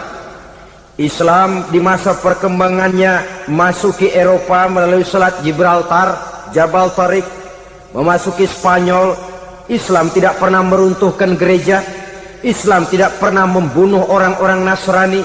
Bahkan Islam mewariskan peradaban dan kebudayaan yang begitu tinggi nilainya di bidang ilmu pengetahuan. Sampai ketika itu Barat banyak mengkaji ilmu pengetahuan dari dunia Islam. Buku-buku berbahasa Arab diterjemahkan ke bahasa Yunani, dipelajari oleh para cendekiawan di negeri Barat sana. Mereka mengambil manfaat yang banyak dari masuknya Islam ke Eropa. Sementara gereja tetap berdiri dengan megahnya. Kuil-kuil tempat peribadatan tidak satupun yang diusik-usik. Kenapa? Islam agama yang cinta damai. Asal dia tidak diganggu, asal kehormatannya tidak dihinakan. Jadi kafir harbi, kafir yang nyata-nyata nantang perang, ngajak berkelahi. Itu kafir yang nyari penyakit. Kafir harbi ini boleh diperangi dengan catatan mereka yang memang mulai. Yang kedua kafir zimmi. Kafir zimmi, kafir yang hidup di tengah mayoritas muslim, tapi mereka mau hidup dengan aman, damai, tenang. Mereka wajib dilindungi. Bahkan Nabi pernah memberikan satu jaminan, man azazimmiyan faqad azani. Siapa yang mengganggu orang kafir zimmi sama saja dengan mengganggu saya. Kehormatannya dijaga, harta bendanya dilindungi, anak istrinya pun dilindungi. Dan ini jadi kenyataan. Saudara bisa lihat di negara-negara yang mayoritas penduduknya beragama Islam, orang-orang kafir di luar Islam hidup dengan tenang, aman, damai. Di Saudi Arabia, di luar tanah haram, di luar Mekah dan Madinah, banyak orang-orang kafir mencari nafkah. Mereka tenang, aman, dilindungi undang-undang. Begitu di Mesir, begitu di negara Indonesia yang berdasarkan Pancasila ini. Kehidupan beragama menimbulkan gairah, rukun, tenang, aman, damai, sepanjang tidak saling ganggu, tidak saling usik, menghargai orang yang sudah beragama, tidak menjadikan penganut suatu agama sebagai sasaran dari dakwah agama lainnya. Saudara-saudara kaum muslimin rahimakumullah. Jadi memang oleh Al-Quran kita dianjurkan asidda alal kuffar ruhama bainahum. Tegas kepada orang kafir, kasih sayang kepada sesama muslim. Tapi tegas bukanlah berarti marah-marahan, bukan berarti musuh-musuhan, bukan ngajaki perang. Tegas dalam arti punya garis tentang kehidupan beragama, lakum dinukum waliyadin. Soal kehidupan sosial, mari kerjasama. Bangun jalan, ayo rame-rame. Siskamling, mari bebarengan. Bikin puskesmas, mari sama-sama. Tapi kalau sudah soal agama, itu tidak perlu ada toleransi agama. Yang perlu toleransi antar umat beragama. Kalau umatnya mau kerjasama silakan, tapi tidak menyangkut soal ibadah. Jangan kerjasama di bidang ibadah. Itu kerjasama yang salah pasang, saudara-saudara. Sehingga dengan demikian toleransi adalah menyangkut kehidupan antar umat beragama. Sedangkan agama sendiri punya coupling yang nyata. Sehingga dengan demikian tegas kepada orang kafir dalam arti kita punya satu kepribadian, tidak ngambang. Enggak, lalu kalau ditanya orang, sebenarnya agama lu apa sih? Ah, gua mah gimana musimnya aja. Agama pakai musim kayak rambutan. Akhirnya ya begitu, musim-musiman. Ke masjid kelihatan, ke gereja hayo, ke candi nongol, ke apa? Bingung malaikat bagaimana nyatetnya nih bocah ini. Di mana aja ada. Kita punya satu kepribadian. Saya muslim dan garis saya ini, lakum dinukum waliyadin. Bagi Tuhan persilakan agama Tuhan, bagi kami agama kami. Kami hormati Tuhan, Tuhan hormat kepada kami. Tapi soal agama, couplingnya jelas. Kerjasama, mari urusan muamalah, bidang sosial. Yuk kita sistemling sama-sama dengan orang lain agama. Mari jaga kerukunan, kesatuan, persatuan, kekompakan. Perbaiki jalan yang rusak, mari sama-sama. Mendandani jembatan yang runtuh, mari sama-sama. Tapi sembahyang, couplingnya lain-lain. Sebab Nabi juga dulu pernah ditawarkan begitu loh sama kafir jahiliyah dulu, Quraisy itu. Sudah Muhammad, sekarang begini saja, kita join aja daripada marah-marahan. Hari ini saya oke, menyembah Tuhanmu Allah. Besok gantian kamu menyembah Tuhan kita, Latta, Uzza, Manat dan Hubal. Turun, qul ya ayyuhal kafirun la a'budu ma ta'budun. Soal ibadah couplingnya jelas, tidak boleh dicampur adukkan. Oleh karena itu orang-orang tua kita dulu bilang, kalau lagi sehat ingat-ingat lu bakal sakit nanti. Kalau lagi kaya ingat-ingat satu saat kita bakal jatuh miskin. Bahkan kalau lagi muda ingat-ingat kita bakal tua. Dan yang terpenting kalau lagi hidup ingat-ingat kita bakal mati. Saudara-saudara kaum muslimin rahimakumullah. Jadi yang kedua yang merupakan perbendaharaan surga, menyembunyikan musibah. Saudara-saudara kaum muslimin rahimakumullah. Hal ketiga yang merupakan perbendaharaan surga adalah wasilatur rahmi. Orang yang suka bersilaturahmi. Sebagaimana yang kita maklum bahwa manusia adalah makhluk yang disebut zon politika. Makhluk sosial yang tidak mungkin hidup sendiri-sendiri. Betapa dan siapapun kita memerlukan orang lain. Bodoh betul manusia kalau tinggal di tengah masyarakat tapi tidak mau bermasyarakat. Merasa hebat sendiri, pinter sendiri, gagah sendiri, kaya sendiri. Mungkin kalau mati juga ngubur sendiri. Jangankan kita di sini, di sorga saja Nabi Adam waktu sendirian bengong melulu, mondar mandir. Allah tegur Adam, sepi Adam. Ya ini kalau bahasa saya. Iya Tuhan, sepi nih, nggak ada coret-corekan pisan ini. Diciptakan Siti Hawa, baru anteng Nabi Adam. Itu di surga. Cobalah.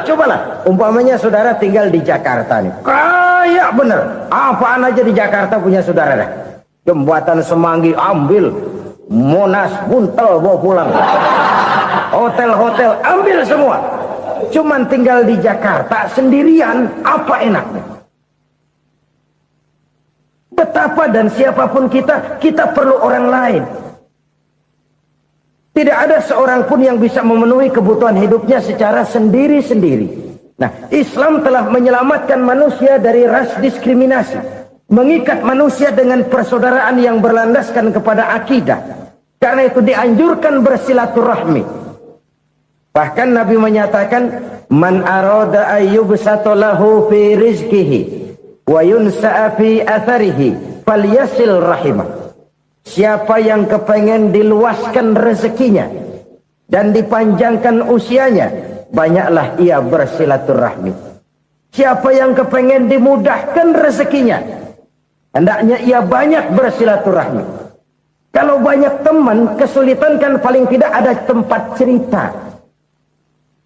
Udah susah, sendirian kita pikirin diri, nggak ada tempat tukar pikiran. Cepet banget sama bengek. Dilawan sendiri. Nah, secara makro kita bisa berkata, tidak mungkin ada kemenangan kalau tidak ada kekuatan. Tidak ada kekuatan kalau tidak ada kesatuan dan persatuan. Tidak mungkin ada kesatuan dan persatuan tanpa semangat silaturahmi. Kalau umat Islam mau menang, dia harus kuat. Kalau umat Islam mau kuat, dia harus bersatu. Kalau umat Islam mau bersatu, dia harus membudayakan silaturahmi ini. Bahkan sampai-sampai kata Nabi, kalau bisa cari nilai tambah. Apa? Silman qata'at. Bersilaturahmilah kau kepada orang yang marah denganmu. Masya Allah, indahnya ajaran agama kita. Orang yang marah pun kepada kita, kata Nabi, kalau bisa bersilaturahmilah kepadanya. Kepada orang yang marah itu. Di situ nilai tambah. Cuman jujur nih hadis, ngucapinnya gampang, ngamalinnya yang berat banget. Orang marah sama kita, kita disuruh silaturahmi. Ada apa malu? Lu marah, ada gua marahan lagi. Tunggu pikirin. Saudara-saudara kaum muslimin rahimakumullah. Tapi ini yang diajarkan, bahkan ini yang dicontohkan oleh baginda Rasul. Bagaimana begitu mudah? Misalnya satu saat Abu Jahal ini ngatur strategi bagaimana bikin Muhammad celaka. Dia gali lubang di depan tempat tidurnya. Dia tutupin daun korma. Terus dia panggil seseorang, ke sini. Kasih tahu Muhammad, pamannya sakit keras, minta ditengokin. Berangkat orang ini ke sana. Muhammad, labbaik. Pamanmu sakit keras, dia minta ditengokin. Baik, saya akan datang menjenguk beliau. Berangkatlah Nabi ke rumah Abu Jahal tanpa prasangka apapun. Abu Jahal udah pasang setil, selimut 3 rangkap setengah dia pakai, persis kayak orang meriang.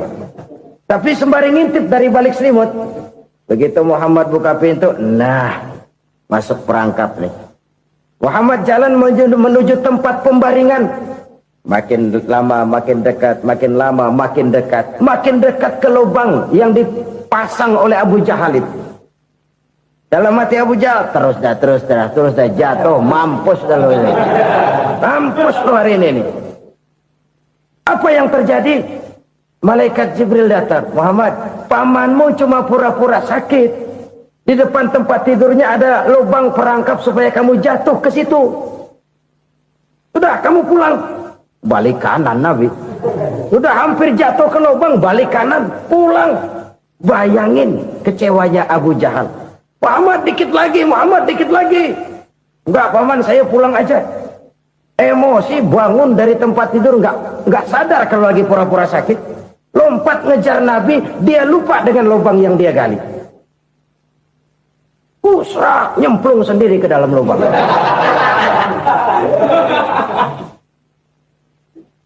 Nabi terus berlalu.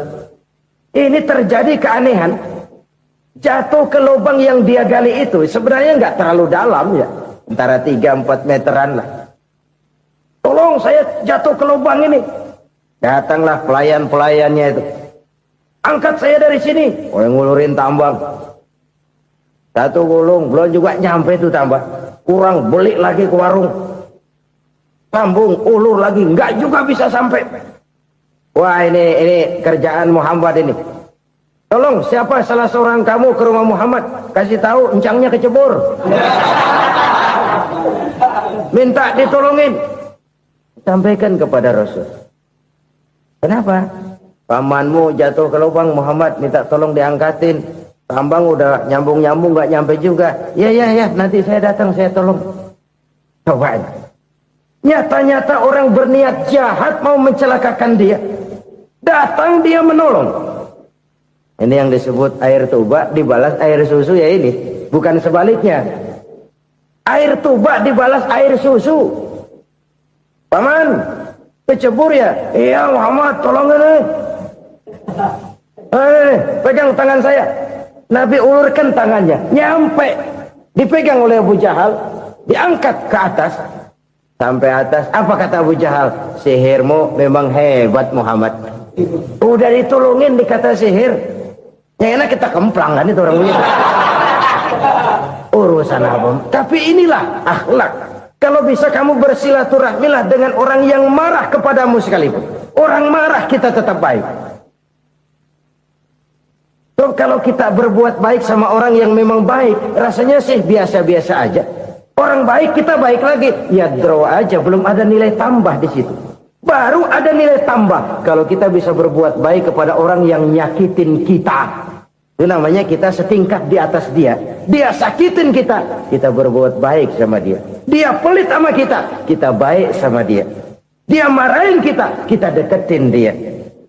Di situ kita punya nilai tambah.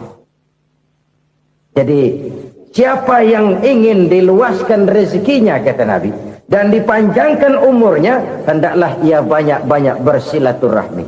Sederhana sebenarnya silaturahmi, tapi silaturahmi membangkitkan semangat kesatuan dan persatuan. Kesatuan dan persatuan melahirkan kekuatan. Dalam matematika 1 ditambah 1 pasti 2. Tapi di tengah masyarakat, 1 orang takut ditambah 1 orang takut, hasilnya jadi 2 orang setengah berani. Kenapa setengah berani? Karena udah berdua. Tadi pan takut sendirian. Kalau dia kumpul turu-turu takutlah jadi berani. Kita yang lemah, kita yang tidak berdaya, kita yang miskin, kalau mau kompak bersatu, apa yang nggak bisa kita kerjain? Apalagi tinggal di kota besar, pilihan cuma 2. Bertahan atau minggir. Bertahan atau minggir. Untuk bisa bertahan harus mampu bersaing. Untuk mampu bersaing harus punya keahlian. Keahlian harus ditunjang dengan pendidikan, ditambah oleh kekompakan sebagai umat. Udah miskin mencar mulu, orang injak kita. Orang nggak pandang urusan apa malu. Oleh karena itu, silaturahmi pada hakikatnya merupakan roh dari ukhuwah yang diajarkan oleh agama kita. Bagaimana Islam menyelamatkan masyarakat manusia dari ras diskriminasi, mengikat manusia, dan tidak ada persaudaraan yang lebih indah selain persaudaraan yang diikat dengan nilai-nilai akidah. Sepanjang orang di jalan Allah, itulah saudara kita. Keluar dia dari jalan Allah, selesailah persaudaraan sampai di situ. Karena itu, kalau ingin menyimpan sesuatu di surga, banyaklah bersilaturahmi.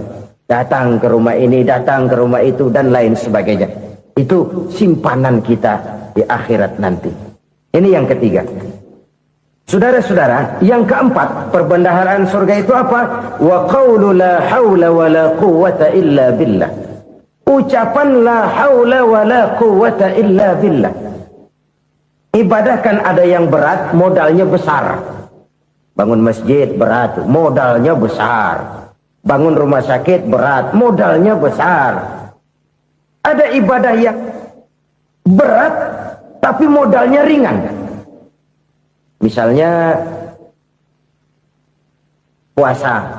Puasa itu berat, mengendalikan nafsu. Kalau sekedar nggak makan, nggak minum sih enteng. Mengendalikan nafsu. Itu jihad terbesar, tapi kan modalnya ringan, cuma niat saja. Ini ibadah berat, modalnya ringan. Ada ibadah yang ringan, modalnya juga enteng. Seperti termasuk ucapan la haula wa la quwwata illa billah. Tanpa sadar, la haula wa la quwwata illa billah. Nyelengin tuh di surga. Nyelengin, kita nggak terasa. Nyelengin simpenan akhirat. La haula wa la quwwata illa billah. Nyimpan lagi. Kaget, la haula wa la quwata illa billah, nyimpan lagi, banyak simpanan. Walaupun sebenarnya yang dimaksud di sini adalah kesadaran batin bahwa tidak ada daya dan kekuatan kecuali Allah. Itu intinya. Kita memulai pekerjaan disunahkan baca bismillah, kan begitu. Apa itu? Kesadaran moral. Bahwa ini saya bisa kerjakan. Saya kerjakan ini dengan menyebut nama Allah. Kenapa? Kalau Allah tidak memberikan daya dan kekuatan, mana mampu saya kerjakan ini. Maka saya kerjakan ini dengan menyebut nama Allah. Bismillah. Kesadaran moral. Manusia hanya wajib berusaha, tapi nggak pernah wajib berhasil. Banyak hal-hal yang kalau kita renungkan secara rasio nggak mungkin, tapi jadi kenyataan. La haula wala quwata illa billah. Tidak ada daya dan kekuatan kecuali bagi Allah semata-mata. Kesadaran moral akan kelemahan dan keterbatasan makhluk bernama manusia. Kadang kita kagum dengan otak, tapi kita sering lupa sama yang bikin otak. Padahal bagaimanapun hebatnya otak, yang bikin otak pasti lebih hebat dari otak. Nggak percaya, silahkan otak-otakan. Inilah kecenderungan. Kita kagum dengan pesawat-pesawat mutakhir, bukan main besi gede banget terbang itu. Alangkah hebatnya. Lalu apa yang bikin otak tidak lebih hebat dari itu semua? Kita puji laut, apa yang bikin laut tidak lebih hebat dari laut itu? La haula wala quwata illa billah. Tidak ada daya dan kekuatan kecuali Allah. Apa yang bisa kita lakukan kalau tidak karena daya dan kemampuan yang diberikan oleh Allah kepada kita? Lahirlah sikap tawadu, rendah hati, tidak melonjak menjadi angkuh dan sombong, sadar akan kelemahan dan keterbatasan diri. Sebagai makhluk yang diciptakan oleh Allah Subhanahu wa ta'ala. Jadi satu sisi ini ucapan yang berpahala, la haula, jadi wiridan. Pada sisi lain ini kesadaran moral, sikap mental, kesadaran batin, bahwa yang punya daya dan kekuatan itu cuma Allah. Kita nggak pantas untuk sombong, sebab sombong itu pakaiannya Allah. Kita nggak sedang pakai pakaian Allah, kegedean. Dan makin kita renungi, makin terbentur. Apa sih yang bisa kita sombongin? Kita mau sombong apa? Kaya? Pintar? Itu kan semua relatif. Di atas langit masih ada langit lagi. Jadi oleh karenanya, marilah kita menyadari. Manusia hanya wajib berusaha, tapi tidak pernah wajib berhasil. Yang berusaha saja tidak wajib berhasil, apalagi yang tidak berusaha. Islam bukan agama orang pemalas yang selesai sholat lalu endelohom, enggelenggem ayem-ayem. Tapi Islam bukan agama orang sombong yang setelah berusaha lalu tidak memerlukan Allah. Kita bisa saja bikin proyeksi, tahun sekian kita bakal panen besar menurut perhitungan otak. Tapi ada kejadian lain. Apa? Tikus ngambek.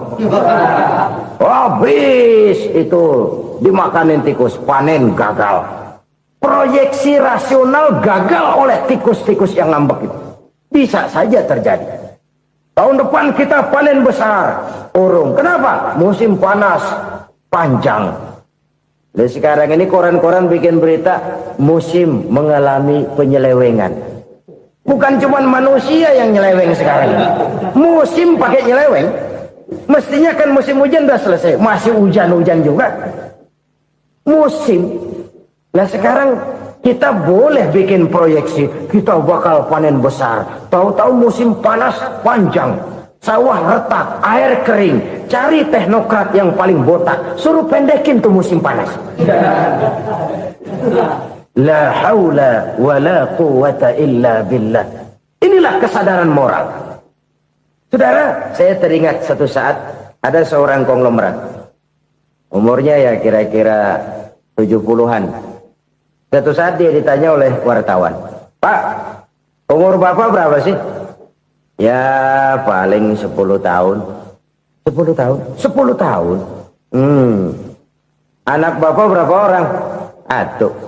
Satu saja? Satu. Harta Bapak berapa? Ya paling-paling bangsa 7 juta kali. 7 juta? Iya. Pak, kenapa Bapak bohongi saya? Bapak punya buku biografi. Koran-koran, majalah-majalah banyak memuat cerita riwayat hidup Bapak. Saya tahu umur Bapak 70. Kenapa bilang cuma 7 tahun?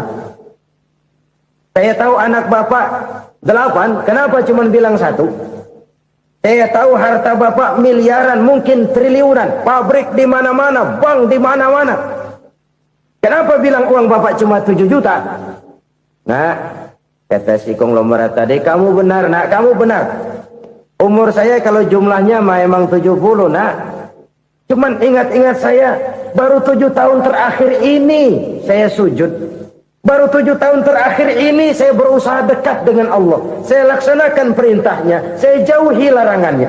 7 tahun inilah rasanya yang ada nilainya di hadapan Allah. Yang 63 tahun matong, kelabu, kelem umur gue. Habis untuk maksiat, untuk munkarat. Maka ketika ditanya tadi, umur saya 7 tahun itu.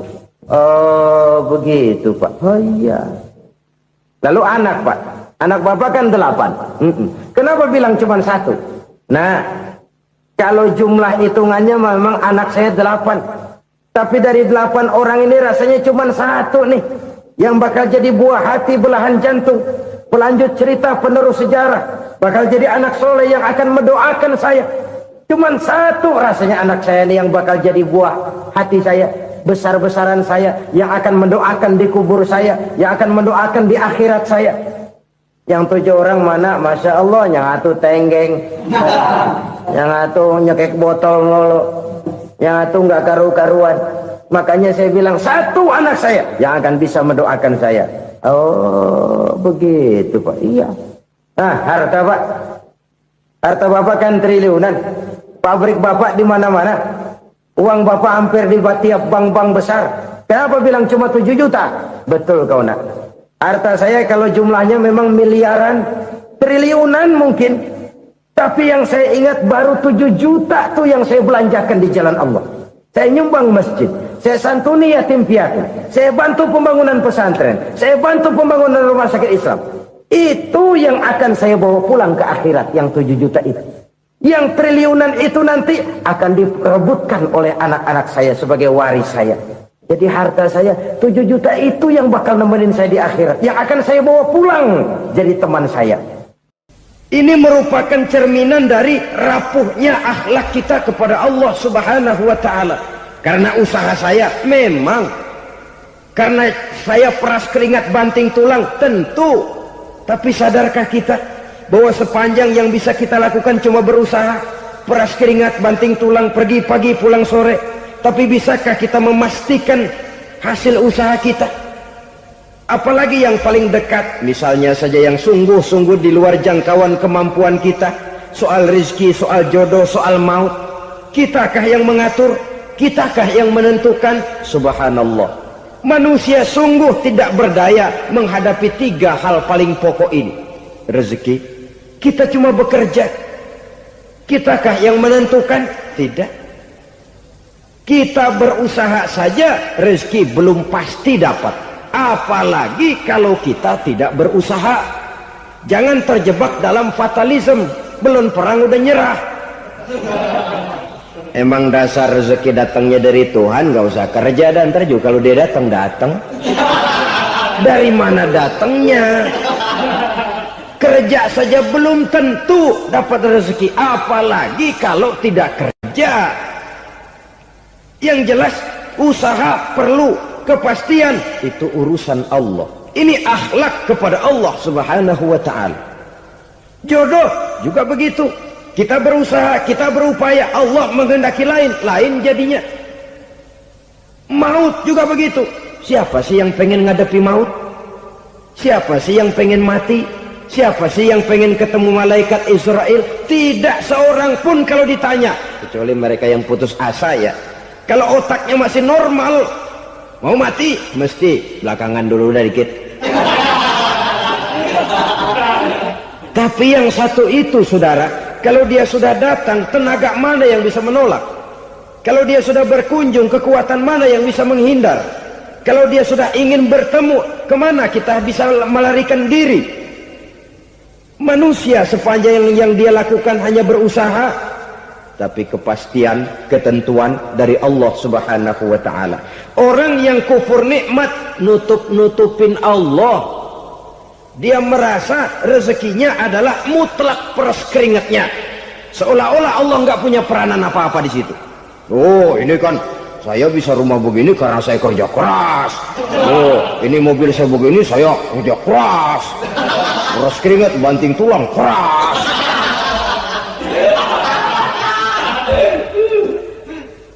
Saudara-saudara kaum muslimin rahimahkumullah.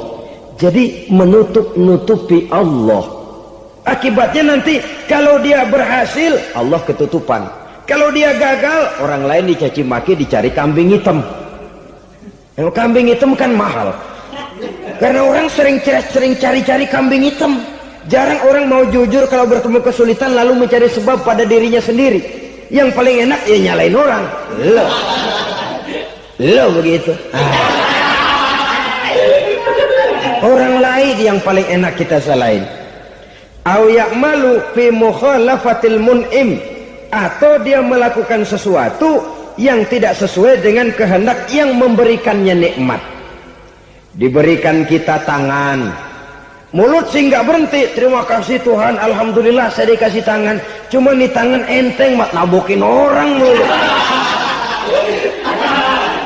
Itu sudah mukhalafatul mun'im, bertentangan dengan kehendak yang memberikan nikmat. Diberikan harta, mulutnya mah basah, terima kasih Tuhan, alhamdulillah dikasih harta, tapi pelitnya minta ampun, kikir koret medit. Ini juga termasuk kufur nikmat, mempergunakan suatu nikmat bertentangan dengan kehendak daripada yang memberikan nikmat itu sendiri. Saudara-saudara kaum muslimin rahimakumullah, oleh karenanya kufur iman memang lebih bahaya daripada kufur nikmat. Tapi jangan lupa, kufur nikmat bisa menyeret orang kepada kufur iman. Nah kalau Allah udah dialingin, Tuhan sudah dinomor duain, lama-lama kenapa dia tidak mendewakan dirinya sendiri, mendewakan pangkatnya, mendewa-dewakan otaknya, mendewa-dewakan kemampuannya? Pada awalnya dia memang cuma kufur nikmat, tapi lambat laun kalau ini tidak diobati, secara pasti orang akan mengarah kepada kufur iman. Bisa berbentuk syirik, bisa berbentuk nifak, bisa berbentuk riddah. Saudara-saudara, oleh karena itu menjaga akhlak kepada Allah mutlak penting. Sebab apa? Kita tidak berakhlak kepada manusia saja, kita dikucilkan dari pergaulan. Kalau kita tidak berakhlak kepada Allah, dikucilkan oleh Allah. Hadis qudsi menyatakan, man lam yashkur ala na'ma'i wa lam yasbir ala bala'i falyakhruj min tahtis sama'i falyatlub rabban siwaya. Kata Allah, siapa orang yang tidak mau bersyukur terhadap nikmat yang aku berikan kepadanya dan tidak mau sabar terhadap ujian yang aku berikan kepadanya, falyakhruj min tahtis sama'i, persilakan saja keluar dari kolong langitku, waliyatlub rabban siwaya, tolong cari Tuhan lain selain daripada aku. Murka Allah, diusir, cuman gak kedengeran aja. Siapa yang tidak mau syukur terhadap nikmatku, siapa yang tidak mau sabar terhadap ujian yang aku berikan kepadanya, persilakan keluar dari kolong langitku ini, cari Tuhan lain selain aku. Langit Tuhan yang punya, Tuhan kita lawan, diusir dari kolong langit, mau pindah ke kolong mana?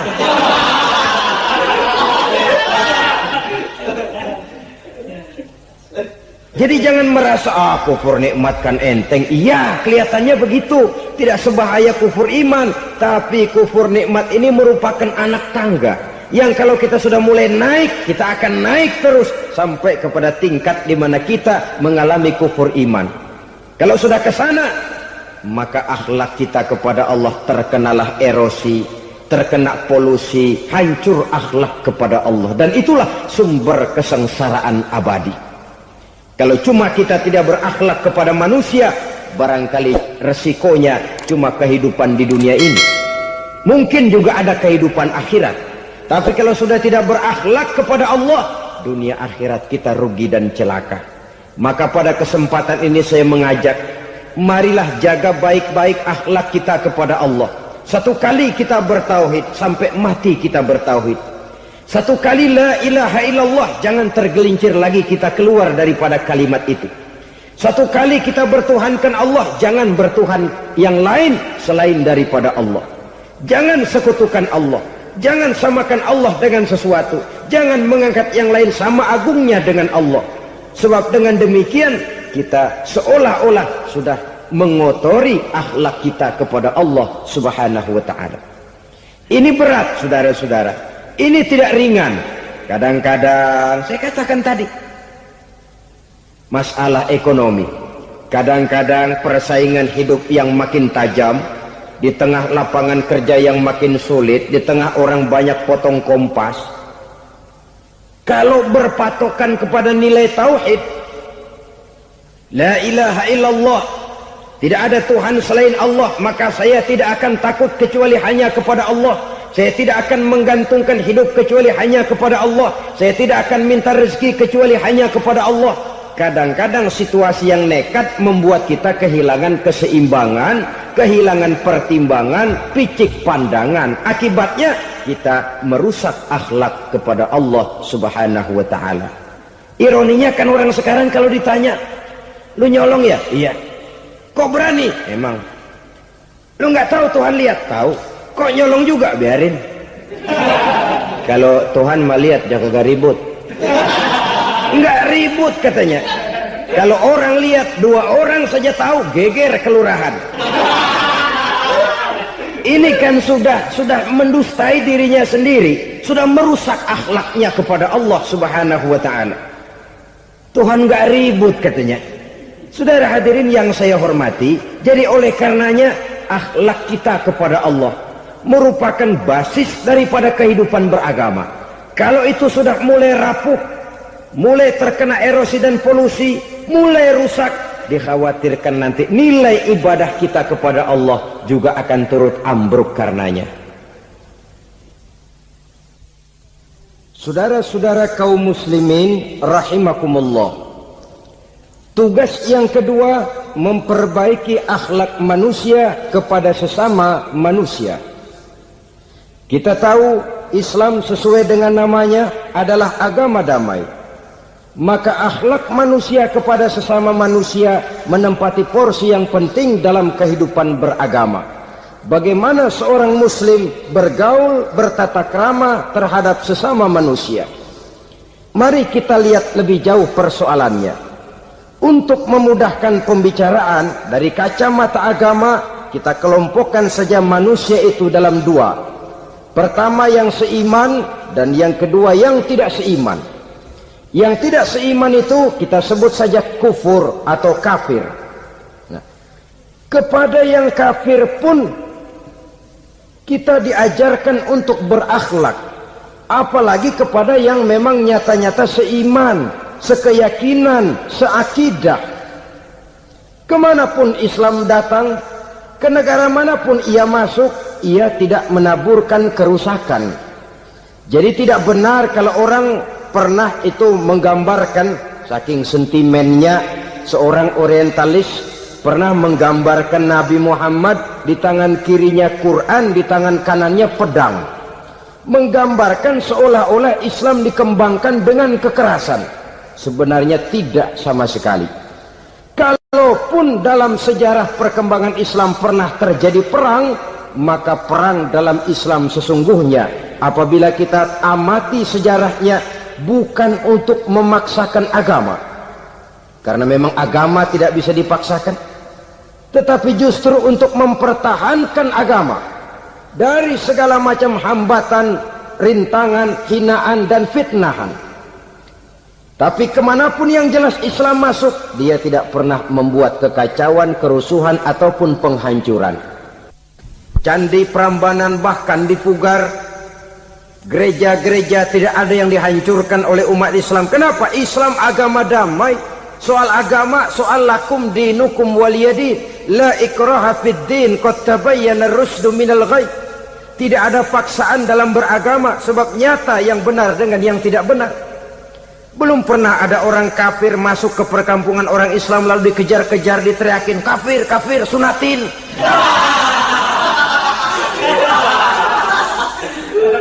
Belum pernah. Kenapa? Islam menghormati orang lain agama. Nah, yang kafir ini macam-macam, saudara. Ada kafir harbi. Nah, ini kafir kerok. Ini kafir yang nyata-nyata memproklamirkan permusuhan kepada umat Islam, nyata-nyata mengganggu ketenangan umat Islam. Kafir yang seperti ini yang boleh diperangi. Misalnya kita mau sembahyang Jumat dijagain, nggak boleh sembahyang Jumat, getok palanya. Kafir harbi artinya tantangan perang datang dari mereka, bukan kita yang mulai, mereka yang buka front. Prinsipnya umat Islam tidak boleh mencari-cari musuh, tapi pun tidak boleh lari kalau ketemu musuh. Musuh jangan dicari, ketemu jangan lari. Karena itu kesan seolah-olah umat Islam ini teroris, umat Islam ini destroyer, umat Islam ini sering menimbulkan keonaran, kerusakan. Sungguh satu fitnahan yang sangat keji. Umat Islam adalah umat yang cinta damai. Islam di masa perkembangannya masuki Eropa melalui Selat Gibraltar, Jabal Tariq, memasuki Spanyol. Islam tidak pernah meruntuhkan gereja, Islam tidak pernah membunuh orang-orang Nasrani. Bahkan Islam mewariskan peradaban dan kebudayaan yang begitu tinggi nilainya di bidang ilmu pengetahuan, sampai ketika itu Barat banyak mengkaji ilmu pengetahuan dari dunia Islam. Buku-buku berbahasa Arab diterjemahkan ke bahasa Yunani, dipelajari oleh para cendekiawan di negeri Barat sana. Mereka mengambil manfaat yang banyak dari masuknya Islam ke Eropa. Sementara gereja tetap berdiri dengan megahnya. Kuil-kuil tempat peribadatan tidak satupun yang diusik-usik. Kenapa? Islam agama yang cinta damai. Asal dia tidak diganggu, asal kehormatannya tidak dihinakan. Jadi kafir harbi, kafir yang nyata-nyata nantang perang, ngajak berkelahi. Itu kafir yang nyari penyakit. Kafir harbi ini boleh diperangi dengan catatan mereka yang memang mulai. Yang kedua kafir zimmi. Kafir zimmi, kafir yang hidup di tengah mayoritas muslim, tapi mereka mau hidup dengan aman, damai, tenang. Mereka wajib dilindungi. Bahkan Nabi pernah memberikan satu jaminan, man azazimiyan faqad azani. Siapa yang mengganggu orang kafir zimmi sama saja dengan mengganggu saya.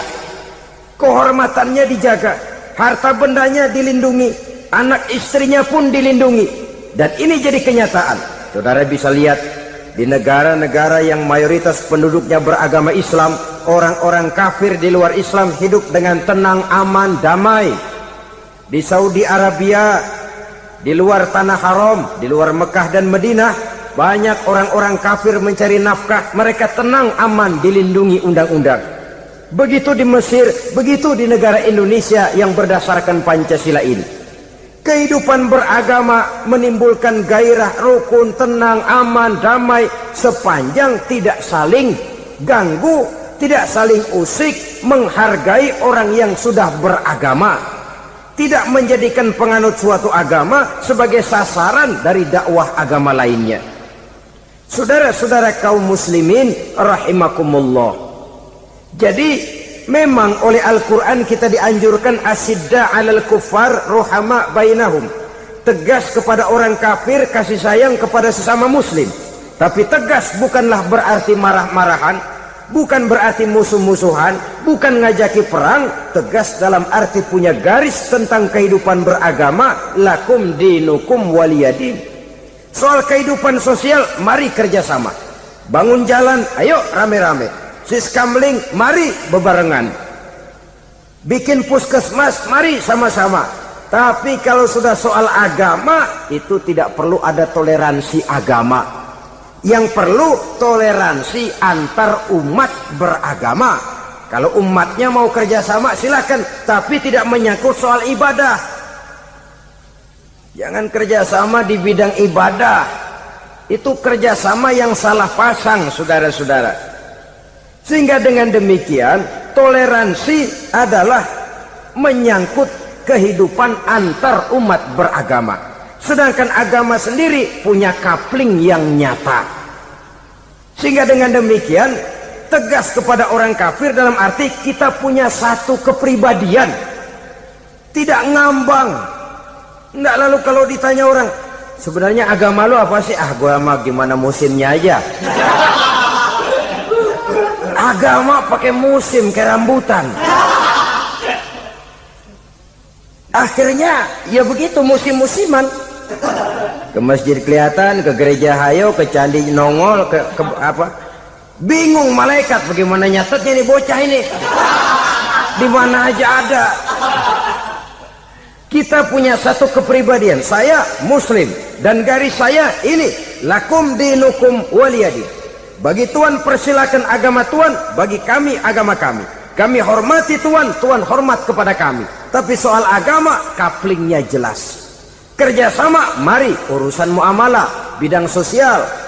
Yuk kita sistemling sama-sama dengan orang lain agama. Mari jaga kerukunan, kesatuan, persatuan, kekompakan.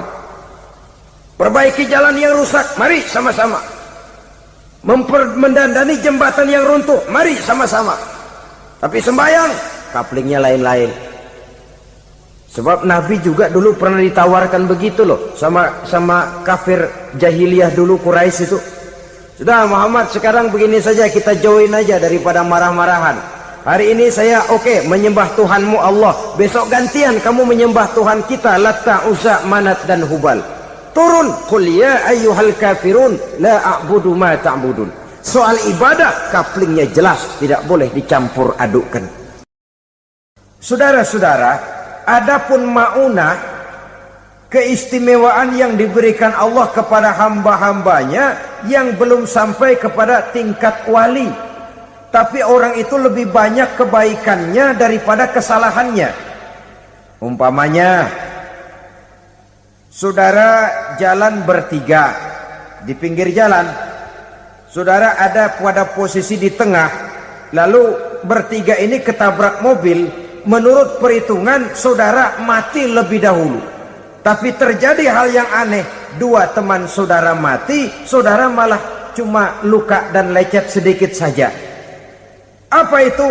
Kalau kita lebih banyak kebaikannya daripada kesalahannya, itu yang dinamakan maunah, pertolongan yang diberikan Allah kepada hamba-hambanya yang lebih banyak kebaikannya daripada kesalahannya. Sedangkan yang dinamakan irhas, kejadian luar biasa pada diri seseorang pada waktu dia masih kecil, yang menunjukkan tanda-tanda keistimewaannya. Itu umumnya pada para nabi pada usia kecilnya sudah ada irhas, tanda-tanda istimewa. Jelas baik mukjizat, karomah, maunah maupun irhas berbeda dengan sihir. Sihir ini jelas saja merupakan bantuan dan persekutuan antara manusia dengan setan. Padahal setan, kata Allah dalam Al-Quran, innahu lakum aduwwum mubin, sesungguhnya setan bagi kamu adalah musuh yang sangat jelas.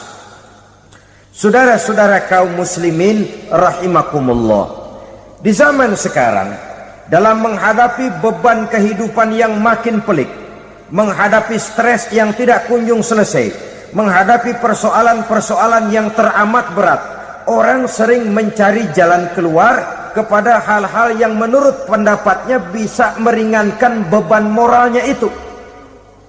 Pergilah dia mencari sesuatu yang dapat meringankan bebannya.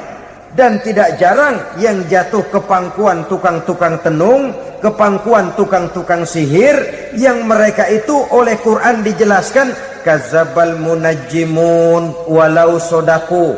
Tukang-tukang tenung, tukang-tukang sihir, mereka itu bohong walaupun benar. Maksudnya bohong walaupun benar, artinya kalau yang mereka kerjakan benar, itu sih kebenaran. Benar dengan kebenaran itu lain. Kebenaran, kebetulan bisa, tapi tidak untuk selalu. Apalagi kalau itu sudah membahayakan kehidupan orang lain. Jadi oleh karena itu Nabi berpesan, jauhilah daripada sihir. Kalau sudah jauhilah dari sihir, artinya ya jauhilah daripada mempelajarinya, jauhilah daripada bergaul dengan orang-orang yang ahli di bidang itu, karena dari pergaulan segalanya bisa menular. Ini merupakan cerminan dari rapuhnya akhlak kita kepada Allah Subhanahu wa taala. Karena usaha saya memang, karena saya peras keringat banting tulang, tentu Tapi sadarkah kita bahwa sepanjang yang bisa kita lakukan cuma berusaha, peras keringat, banting tulang, pergi pagi pulang sore. Tapi bisakah kita memastikan hasil usaha kita? Apalagi yang paling dekat, misalnya saja yang sungguh-sungguh di luar jangkauan kemampuan kita, soal rezeki, soal jodoh, soal maut. Kitakah yang mengatur? Kitakah yang menentukan? Subhanallah, manusia sungguh tidak berdaya menghadapi 3 hal paling pokok ini. Rezeki, kita cuma bekerja. Kitakah yang menentukan? Tidak. Kita berusaha saja rezeki belum pasti dapat, apalagi kalau kita tidak berusaha. Jangan terjebak dalam fatalisme, belum perang udah nyerah. Emang dasar rezeki datangnya dari Tuhan, gak usah kerja, dan ntar juga kalau dia datang. Dari mana datangnya?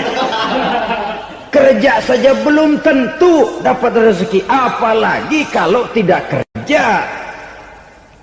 Yang jelas usaha perlu kepastian, itu urusan Allah. Ini akhlak kepada Allah Subhanahu wa ta'ala. Jodoh juga begitu, kita berusaha, kita berupaya, Allah menghendaki lain jadinya. Maut juga begitu. Siapa sih yang pengen ngadepi maut? Siapa sih yang pengen mati? Siapa sih yang pengen ketemu malaikat Israel? Tidak seorang pun kalau ditanya, kecuali mereka yang putus asa ya. Kalau otaknya masih normal, mau mati mesti belakangan dulu udah dikit. Tapi yang satu itu saudara, kalau dia sudah datang, tenaga mana yang bisa menolak? Kalau dia sudah berkunjung, kekuatan mana yang bisa menghindar? Kalau dia sudah ingin bertemu, kemana kita bisa melarikan diri? Manusia sepanjang yang dia lakukan hanya berusaha, tapi kepastian, ketentuan dari Allah Subhanahu wa ta'ala. Orang yang kufur nikmat, nutupin Allah. Dia merasa rezekinya adalah mutlak peras keringatnya, seolah-olah Allah nggak punya peranan apa-apa di situ. Oh, ini kan saya bisa rumah begini karena saya kerja keras. Oh, ini mobil saya begini, saya kerja keras. Peras keringat, banting tulang, keras.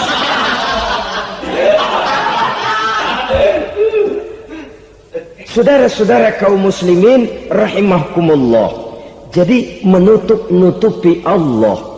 Akibatnya nanti kalau dia berhasil, Allah ketutupan. Kalau dia gagal, orang lain dicaci maki, dicari kambing hitam. Yang kambing hitam kan mahal, karena orang sering cari-cari kambing hitam. Jarang orang mau jujur kalau bertemu kesulitan lalu mencari sebab pada dirinya sendiri. Yang paling enak ya nyalain orang.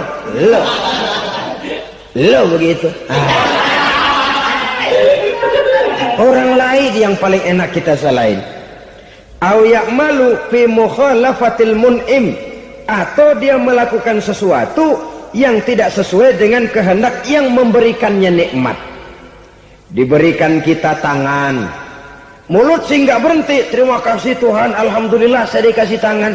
Cuma nih tangan enteng mat nabokin orang mulut.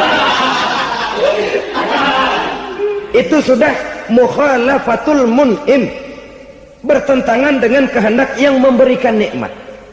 Diberikan harta, mulutnya mah basah, terima kasih Tuhan, alhamdulillah dikasih harta, tapi pelitnya minta ampun, kikir, koret, medit.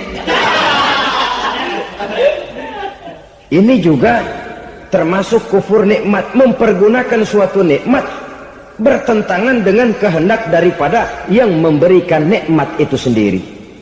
Saudara-saudara kaum muslimin rahimakumullah, oleh karenanya kufur iman memang lebih bahaya daripada kufur nikmat. Tapi jangan lupa, kufur nikmat bisa menyeret orang kepada kufur iman. Dan kalau Allah udah dialingin, Tuhan sudah dinomor duain, lama-lama kenapa dia tidak mendewakan dirinya sendiri, mendewakan pangkatnya, mendewa-dewakan otaknya, mendewa-dewakan kemampuannya? Pada awalnya dia memang cuma kufur nikmat, tapi lambat laun kalau ini tidak diobati secara pasti, orang akan mengarah kepada kufur iman.